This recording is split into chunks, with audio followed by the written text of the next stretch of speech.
ஷேய் எப்பா விஷ்ணு பிரமா எட்டு நாட்டு சனி சரி ஆமாம் ஆமாண்ணே ஏமாங்காலம் தூவன் எப்பா இந்த பேப்பரில் தான் இப்போ விளையாட்டு இப்போ விடுற பேப்பரில் விளையாட்டு புரியுதா?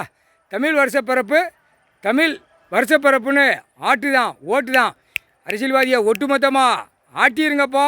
அவன் வீட்டுகளில் போய் வாங்கி போய் எரிஞ்சு போகணும் பேப்பர். இதோட சோழி முடிஞ்சான். அவன் என்னத்தை போய் ரேஷன் கடையில் வாங்கினாலும் சரி ஒரு நிமிஷத்தில் ஒளிவிட்டே போயிடும். பெண்ணுக்கு ஒழுவுதா அந்த மாதிரி ஒளிவிட்டே போயிடும் அந்த பேப்பர். விஷ்ணு பிரமா கணக்குப்பா ஒளிவிக்கிட்டே போயிடணும். சரியா? எல்லா பறவைகள்லாம் சந்தோஷமாக இருக்குது. இந்த பேப்பரை ஒழிக்கணும் அப்படின்னு கடவுள் கணக்கு போட்டிருக்காரு. பறவைகளும் பேப்பரை ஒழிச்சிடணும், ஒழிச்சாத்தான் பூமியை அழிக்காமல் இருப்பான், இல்லைன்னா அந்த மானிட்ட போய் அழிச்சிருவான். அதனால் அந்த பேப்பரை அங்கே கஜனாவை குடனாக அவன் மேலே இப்போ ஆட்சியாளர் மேலே சிக்கல் வரணும், மோதல் வரணும், எல்லாம் ஆட்டி படைச்சி உள்ளே கொண்டு போய் ஏற்றி போடணும். முக்கால் சத்தியம் கணக்கு படாச்சு.